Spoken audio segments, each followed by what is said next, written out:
Your brain assumes the loudest voices repeated the most are the majority in your group. Even if you know that's not true, your brain is still treating it like it is. In an age of social media, it is a really big problem. In the US, the platform Twitter, which is now X, about 80% of all the content created is created by only 10% of the users. This is a really easy way to manipulate citizens of other countries, like state-sponsored China, North Korea, Iran, Russia, where we know there are intentional efforts to use social media around the world to create these collective illusions and sow division in society. If nobody knows about this, then we'll just keep going along and entire societies can be destroyed because they'll be torn apart from the inside out. So the most important thing we can do is Harvard researcher Todd Rose, former Harvard University professor, author of several best-selling books on psychology of personal achievement, co-founder and president of the populist think tank. 토드 로즈는 미국 하버드 대학교 교수이자 개개인학 연구소를 이끌고 있는 교육 신경과학 분야의 선도적인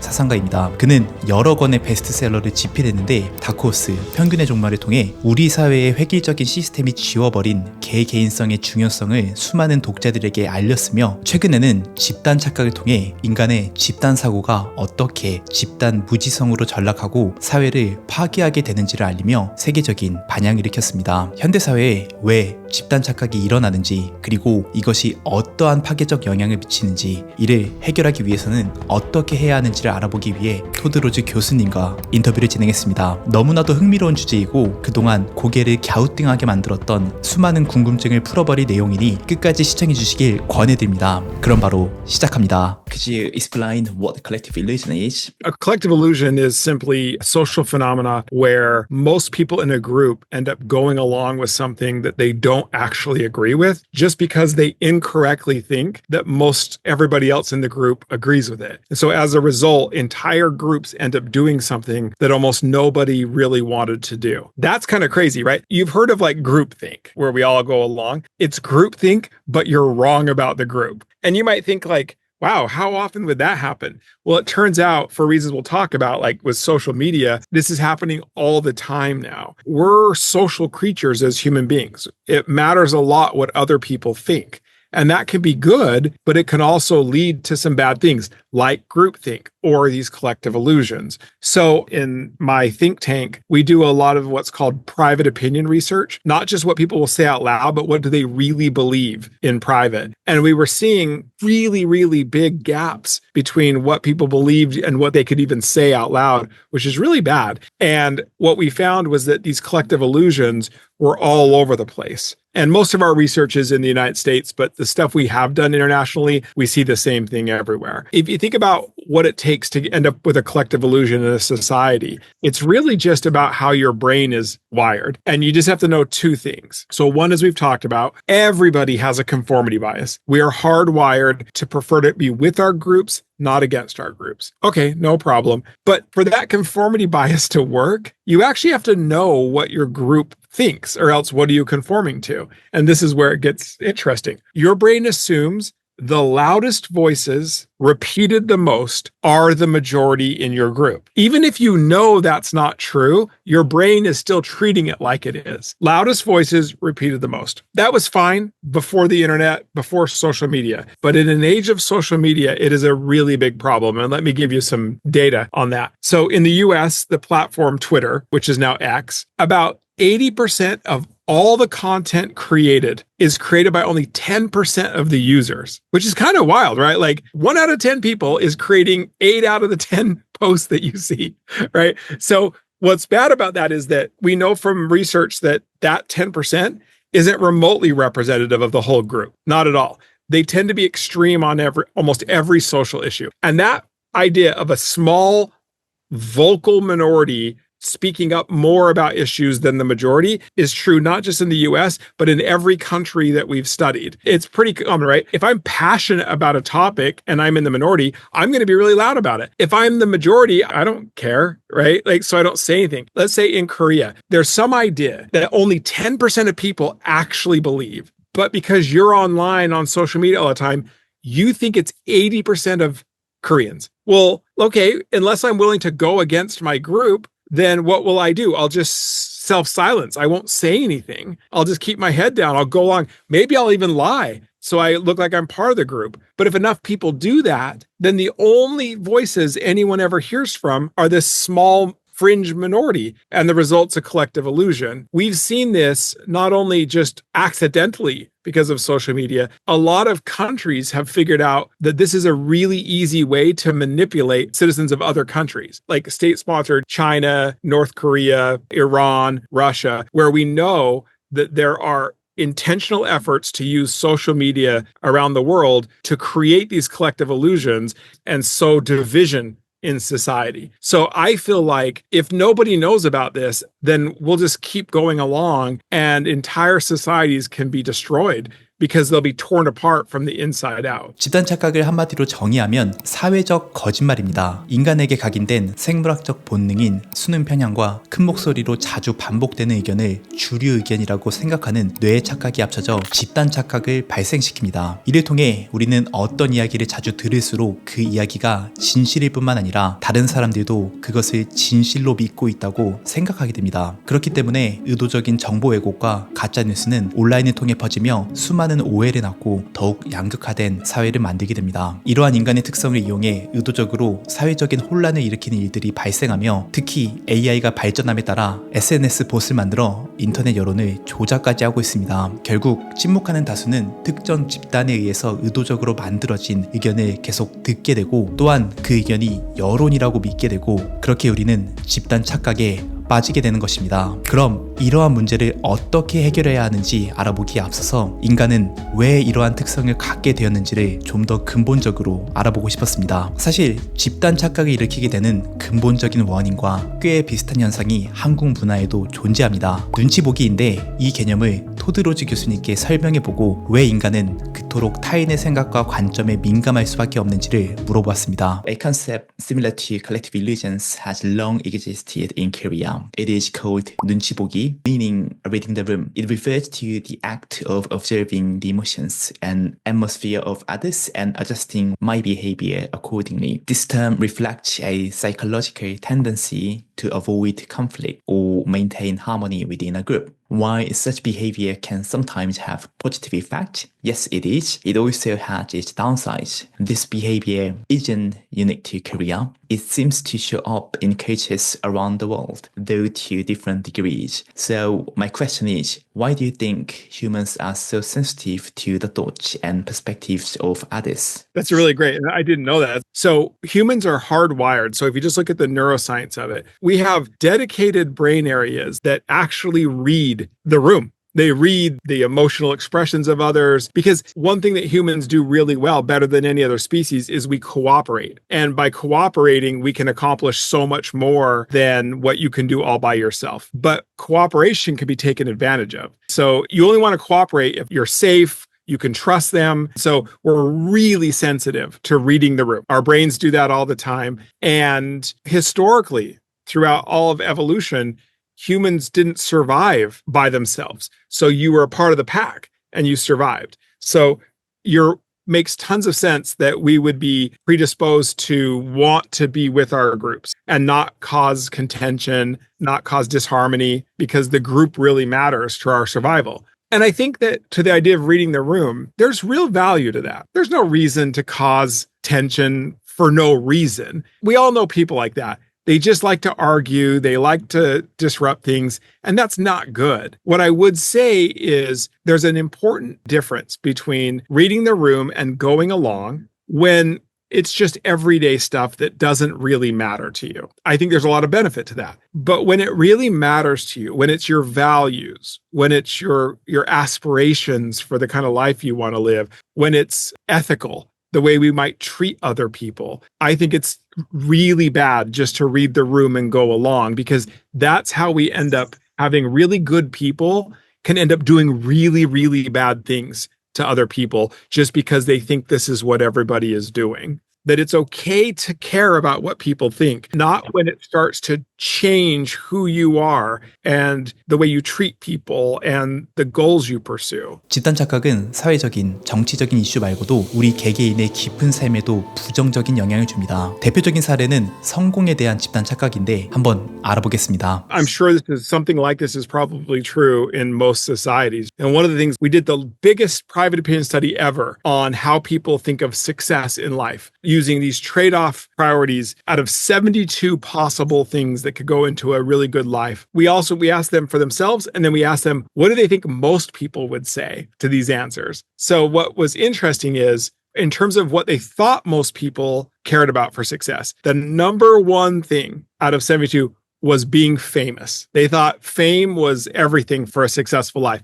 In private, it was dead last. It was number 72 out of 72, which is pretty wild, right? Now, why would that happen? We do a lot of work with Hollywood in terms of television and movies and things like that. So they're making movies and they want to show someone who's successful. Well, the producers and directors, they're under the same collective illusion. They're thinking, I don't really care about fame, but I'm pretty sure most people who would watch this movie do. So why wouldn't I just show them what they want to see? Same with, say, advertisers. Okay, I want my product to be associated with successful people. Well, I know everyone cares about fame, so I'm going to get celebrities. We're all trapped in this, and we just keep...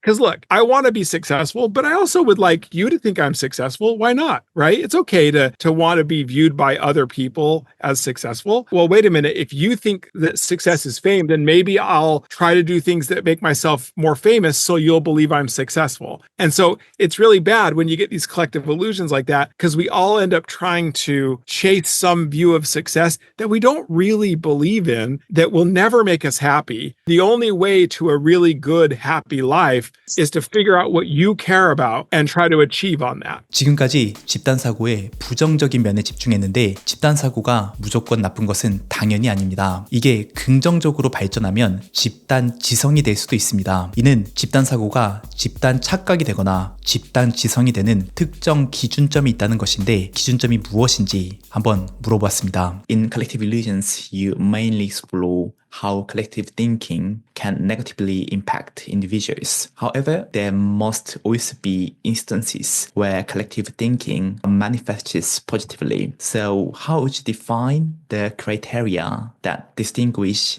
when collective thinking becomes negative versus positive? I'll give a fun one because I think this is important. So there is such a thing as called the wisdom of the crowd. Sometimes the group can be really smart and even smarter than any one person in the group. And there's times when you would want to listen to that wisdom of the crowd. There was a popular game show in the US a while ago called Who Wants to Be a Millionaire, where you'd sit up and they'd ask you a bunch of questions and you could win like $1 million.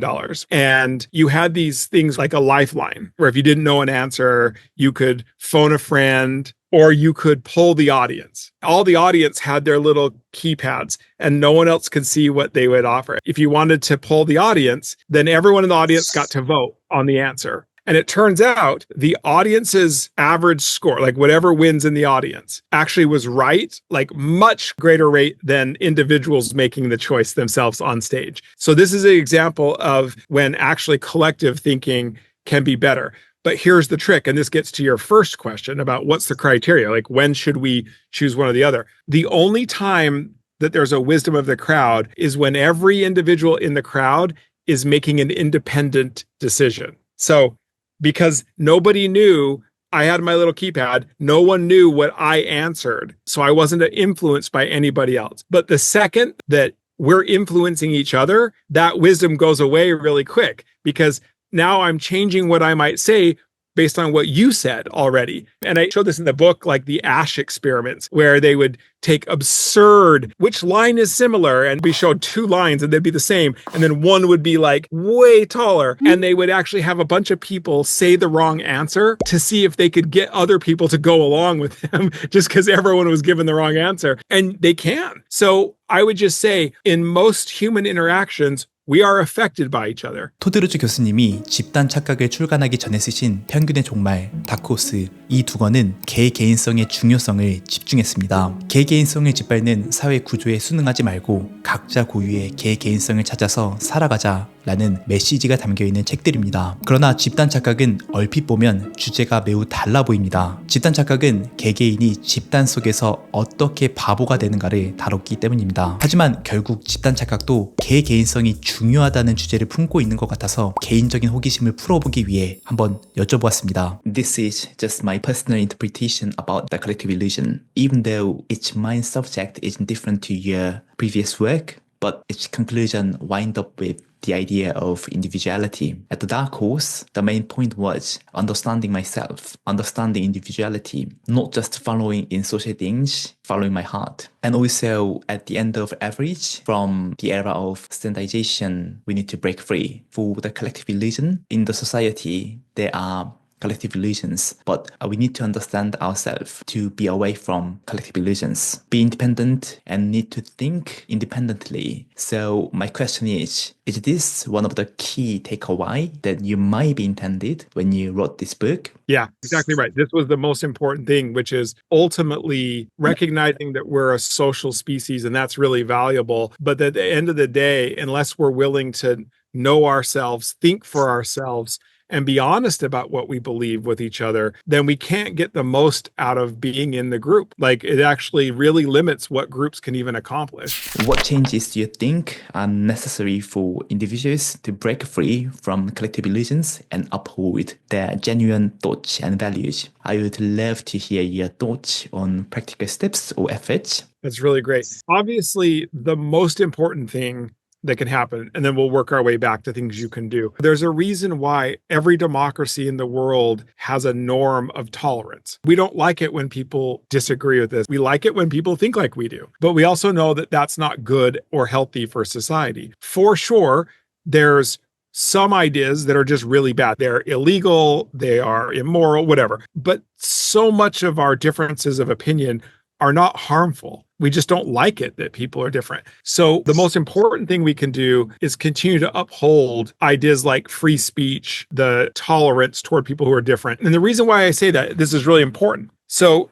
this need to belong, this need to conform, to be part of the group. So when the norm of the group tells you what it means to be Korean is to respect other people and actually listen to them. Well, even if I don't want to now, my desire to conform will lead me to behave this way. So that's a perfect thing. It really allows people to be able to be themselves in a productive, harmonious way. But obviously, in lots of societies all around the world right now, that's not as good as it should be. We're starting to silence a lot of people that disagree with this. Social media has made that really easy, the sort of canceling of people, that kind of thing. If you feel like you're self-silencing and you don't want to, well, obviously, I'm not going to tell you, well, just speak up. It's like, well, if it was that easy, you would have already done it, right? There's a couple of things you can do that are quite valuable. First of all, we get in the habit of self-silencing. Pay attention to the number of times that you just go along. And even on stuff that like didn't really matter and you're just like going along, you're like, why did I lie about what I thought here? Just because like no one was going to get mad. Like you'd be surprised how often we do it and there was no reason to even do it. Remember, if you think your group believes something and you disagree with it, that it really could be a collective illusion. I promise you, you'll be surprised how often most people actually agree with you. They're just not saying it. If you knew for sure that most people agreed and we were all just self-silencing, you would feel a lot different about speaking up. But what's interesting is there's two things you can do to help break collective illusions and be honest with each other about what you believe. The first is if you are afraid to disagree with the group, research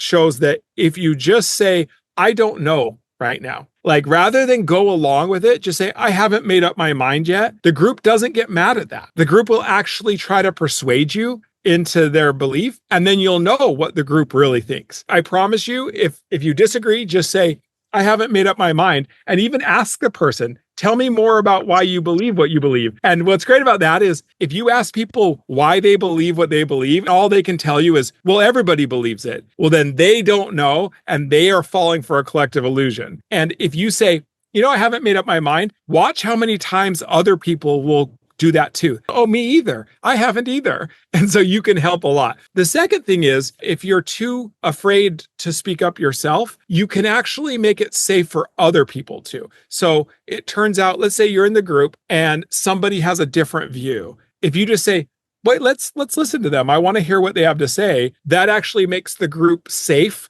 for everybody to speak up. So you can always defend somebody else's ability to speak up and you won't get punished. The group doesn't get mad at that. So say you don't know and ask why, and make it safe for other people to speak up. Those are the two most important things you could do. And if enough of us do that, then the norms of our society go back to free speech, tolerance, and stuff like that. And then we're in really good shape. Lastly, could you share a message to the viewers of this video and to the readers of your book? I would just say this. One of the things that gives me a lot of hope is when I think about South Korea and everything that your society has accomplished against a lot of difficult odds. I really, really admire the harmony, the work ethic, and the ability to create world-class products, whether it's, technology, automobiles, you name it, right? This is why I think that the kind of changes that I'm talking about, I believe South Korea has a chance to lead the way, because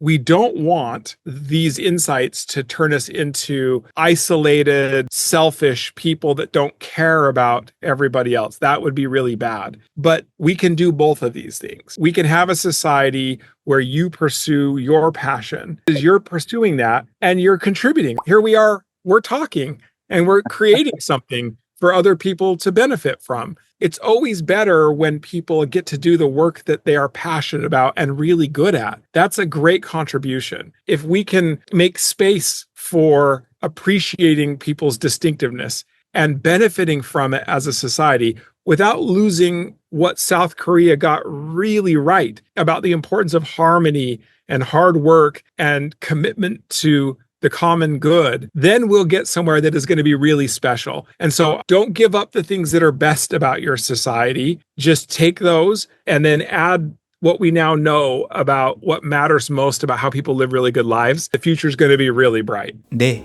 이렇게 토드로즈 교수님과의 인터뷰를 마쳤습니다. 집단 착각은 결국 거짓말의 뿌리를 두고 있으며 우리 개개인이 노력하면 이러한 거짓을 밝혀내고 집단 착각에서 벗어날 수 있다는 것이 큰 울림으로 다가왔습니다. 그동안 뭔가 이상하다고 느꼈던 수많은 수수께끼들이 풀려서 정말 뿌듯했고, 또한 화상의 일을 뚫고 나오는 교수님의 집중하는 레이저 눈빛과 열정의 지식뿐만 아니라 업을 대하는 태도에 대해서도 많이 배운 인터뷰였습니다. 곧바로 끝내긴 아쉬우니 책에서 인상 깊게 본 구절을 하나 소개해드리며 마무리하겠습니다. 끝까지 시청해주셔서 감사드립니다.